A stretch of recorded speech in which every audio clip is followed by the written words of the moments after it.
What if the greatest threat you face isn't out there, but buried deep within your mind? In Whispers of a Stolen Life, Elliot Shaw, a troubled writer, retreats to a remote seaside house to escape his past, only to encounter a mysterious stranger who accuses him of stealing a story he can't remember writing. As Elliot's reality unravels, eerie whispers and shifting shadows blur the line between truth and illusion. Is the stranger real, or is Elliot being haunted by the darkest corners of his own mind? Prepare for a psychological thriller where trust, sanity, and identity dissolve, leaving one question lingering: how do you escape the enemy when the enemy is you? Elliot Shaw stared at the blank screen, his fingers hovering over the keyboard, waiting for words that refused to come. The old seaside house where he had secluded himself seemed like the perfect retreat after the fallout from his divorce. He had hoped that the isolation would reignite his creativity, but instead the silence weighed on him. Days bled into nights, and the only sound was the constant ticking of the grandfather clock in the corner. The house felt off, although Elliot couldn't say why. Shadows seemed to shift across the walls just a beat slower than the movement of the light. The grandfather clock too ticked irregularly at times, enough to snag his attention and make him wonder if it had always done that. The house seemed to breathe with the wind outside, as if it were alive watching him. He tried to dismiss it as his imagination. His belongings didn't seem right either. A book he didn't remember unpacking sat on the bedside table. A window he was certain he had shut earlier now stood ajar, cold air seeping through. The sense of unease gnawed at him, subtle but unrelenting. Elliot shook his head, determined to stay focused. It was just the fatigue talking, he told himself. Yet something gnawed at the edges of his thoughts, like a whisper waiting to be heard. The nights were worse. Sleep came in fits, and when it did, Elliot was haunted by vivid dreams, memories that felt real but had no place in his mind. He woke drenched in sweat, unable to shake the sensation that someone or something was watching him from the darkness. He would lie still, eyes wide, heart racing, as the grandfather clock ticked slow and steady, each beat driving him deeper into doubt. He told himself he needed rest, that this was only the natural result of stress and exhaustion. But rest did not come. Instead, Elliot found himself pacing the empty rooms at odd hours, whispering reassurances to himself. He needed to focus, to write, to escape this weight pressing down on him. But every step he took only seemed to deepen his unease, as if he were being pulled further into some invisible trap. Elliot awoke one morning to find a manuscript lying on his desk, neatly stacked, as though placed there deliberately. The title on the front page read, "The Forgotten Path," and the writing looked eerily familiar. He flipped through the pages, heart pounding, as the words seemed to mirror his own style, so close it felt as if he had written it himself. Yet, he had no memory of ever starting this project. As he tried to make sense of the manuscript, a knock echoed from the front door. He opened it to find a man standing there, tall, dressed in black with sharp features and an unsettling calmness. "I'm David," the stranger said, his eyes locked on Elliot's. Without waiting for an invitation, David stepped inside, picking up the manuscript with a gloved hand. "You stole this," David said, his voice low and deliberate. "This is my work. You know it as well as I do." Elliot stammered, insisting he had never seen the story before. But David's expression didn't change. "Prove it," he whispered, setting the manuscript down again, "or face the consequences." His words lingered in the air, sharp and heavy, before he turned and walked out, leaving Elliot paralyzed with confusion. Elliot stared at the closed door, his thoughts racing. The manuscript's existence made no sense. How could something so familiar, so close to his own work, have appeared without his knowledge? The idea that he could have written it, and somehow forgotten, gnawed at him. Was David telling the truth? Or was this some elaborate game to make him question himself? The encounter left Elliot shaken. He tried to rationalize the situation, telling himself it must be a coincidence or a prank. But the manuscript sat there, undeniable, as if taunting him. Every word on the page felt like a puzzle piece that almost fit, but not quite. And the man's voice, low, calm, accusing, echoed in his mind long after he was gone, like a warning he couldn't unhear. Determined to prove his innocence, Elliot searched through his files, notebooks, and emails, hoping to find some clue that could explain the manuscript's existence. But nothing made sense. Pages in his journal were missing, entire weeks of notes had vanished, and emails he remembered sending were nowhere to be found. It was as if pieces of his life had been erased. The manuscript, however, remained. Elliot reread the opening lines over and over, each time with a growing sense of dread. The words were so familiar, too familiar, but no matter how hard he tried, he couldn't remember writing them. Had he really written it and forgotten, or was David playing a trick on him, planting the manuscript to drive him mad? At night, the whispers returned, soft at first, then louder, like voices slipping through the cracks in the walls. Elliot lay awake, listening to them, afraid to move, afraid to breathe. He felt the house shifting around him, growing smaller, as if it were closing in.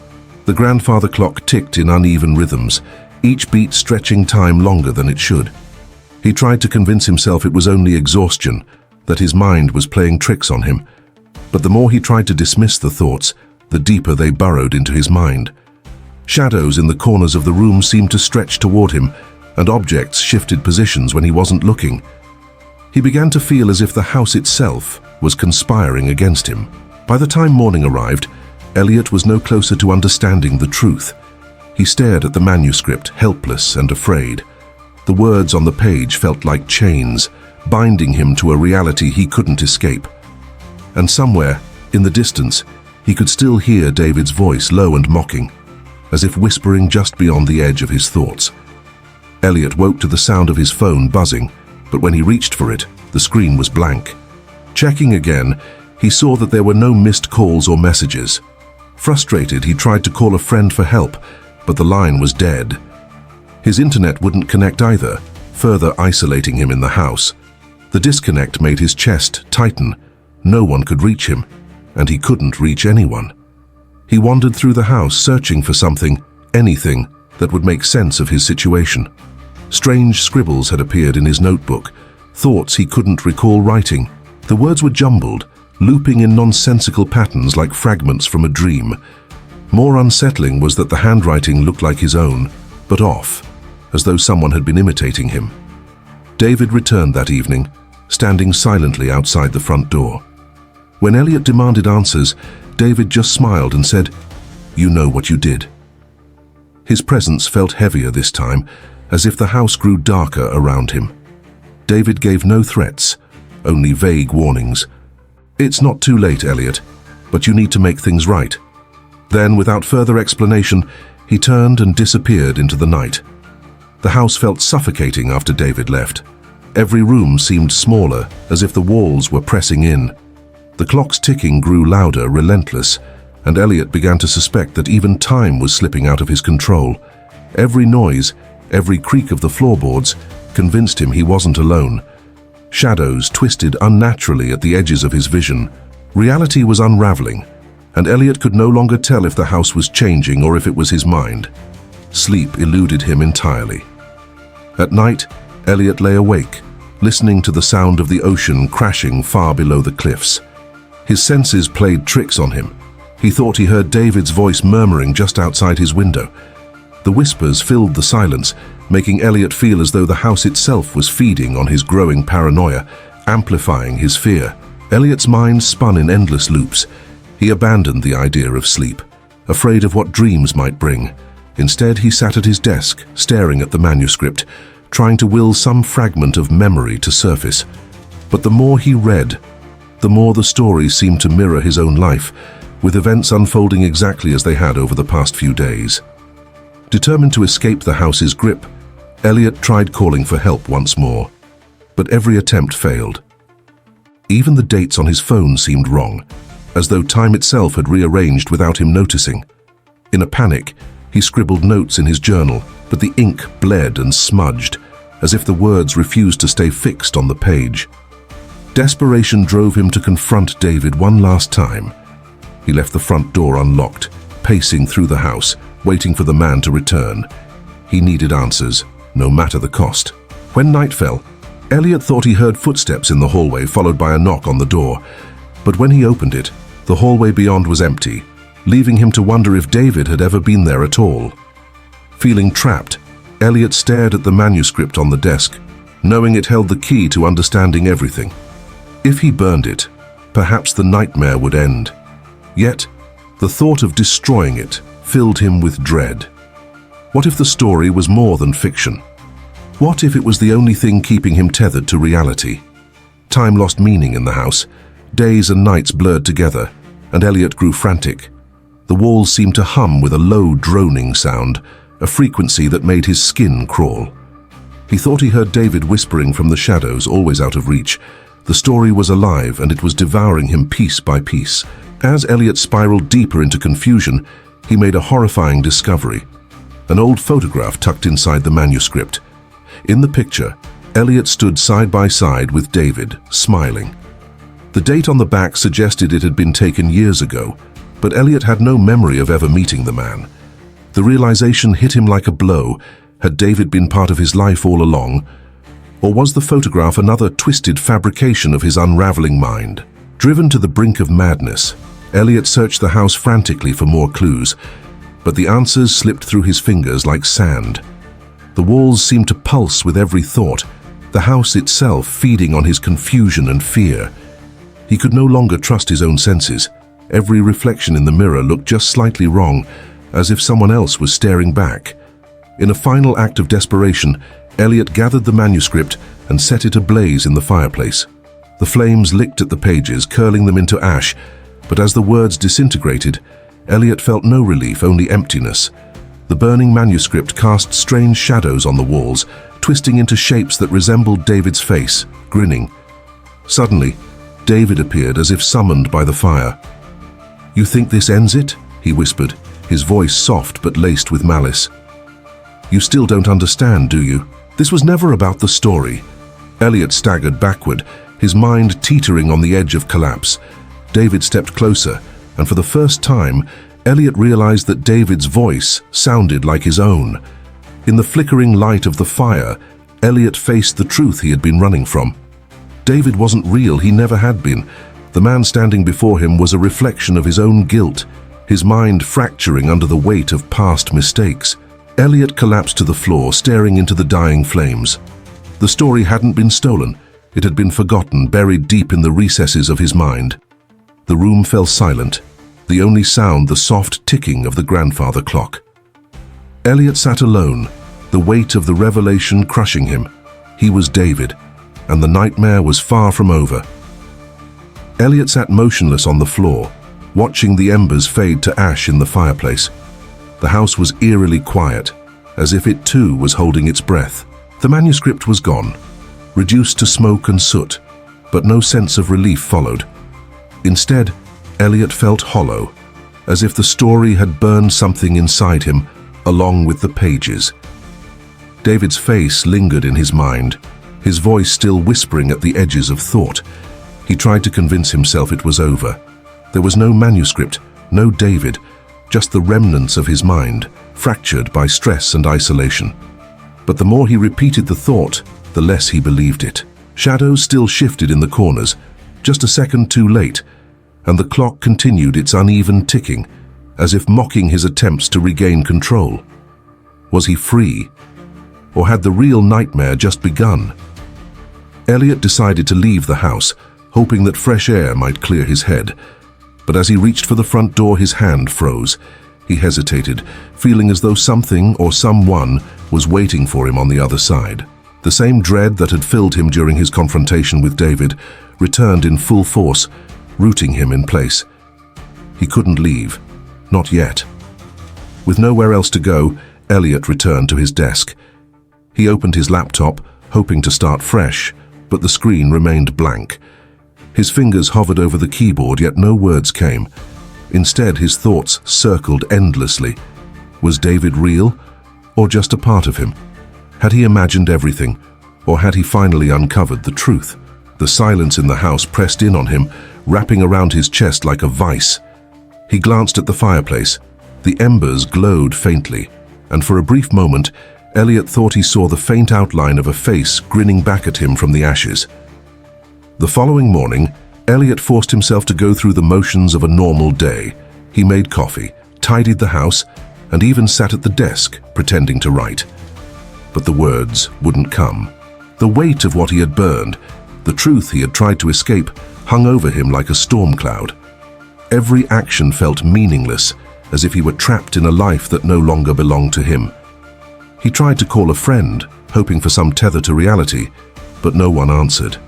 Every number he tried led to dead air, as if the world outside had forgotten him. Panic welled in his chest, but he forced it down. This was all in his head. It had to be. He just needed time to adjust. That afternoon, a package arrived at the front door, a plain brown envelope sealed tightly. Elliot's heart raced as he opened it. Inside was a copy of the manuscript, identical to the one he had burned, every word intact. His hands trembled as he flipped through the pages. It was as if the fire had never happened. Elliot threw the manuscript into the fireplace, lighting another match. But as the flames consumed it for the second time, the dread deepened. He realized that no matter how many times he destroyed it, it would always return. The story wasn't in the manuscript, it was in him, woven into the fabric of his mind. He stopped calling people after that. Isolation became easier than trying to explain what was happening. No one would believe him anyway. He spent his days wandering through the house, avoiding the manuscript whenever it reappeared. The whispers became constant, merging with his thoughts until he could no longer tell where they began, and he ended. Elliot sat at his desk, exhausted, but numb. The manuscript lay before him, unopened. He had given up trying to fight it. It would always come back no matter what he did. Now he just stared at the words, waiting for the end to arrive. The shadows on the walls twisted and stretched toward him, as if eager to consume what was left of him. In the reflection of the window, Elliot caught a glimpse of someone standing behind him. Slowly he turned, expecting to see David, but no one was there. Just the empty room, filled with the sound of the ocean crashing against the cliffs below. But the presence remained, lingering like a breath on the back of his neck. A knock echoed from the front door. His heart raced. He hesitated for a long moment, then stood slowly, shuffling toward the entrance. When he opened the door, the hallway beyond was empty, just like before. But on the doorstep lay a new manuscript, untouched, fresh, waiting. The title read, "The Forgotten Path." Elliot picked it up, his hands shaking, and stepped back inside. As he placed the manuscript on the desk, the grandfather clock ticked once, loud and deliberate, as if marking the beginning of something.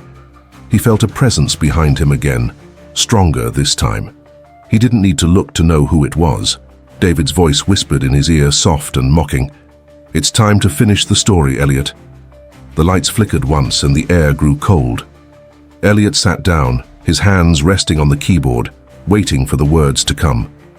But no words did, only silence. In the final moment, Elliot smiled, a slow, unsettling grin that felt foreign on his face. He wasn't sure if it was his own. The grandfather clock ticked again, and the house exhaled a long, satisfied sigh. The screen in front of him remained blank, but the story continued, written deep within the shadows of his fractured mind. Thank you for watching this story. We hope it sent chills down your spine and kept you on the edge of your seat. If you enjoyed this video, be sure to check out our playlist of psychological horror stories that will haunt your thoughts and awaken your deepest fears. There's more darkness waiting for you. Before you go, don't forget to hit the subscribe button so you won't miss any of our eerie tales and spine-tingling narratives. And we'd love to hear your thoughts. Leave a comment below and share what moments unsettled you the most, or how the story made you feel. Your feedback fuels our desire to create even more bone-chilling content. Thanks again for being part of our community of horror enthusiasts, and we can't wait to see you in our next story. Stay haunted and keep seeking the shadows.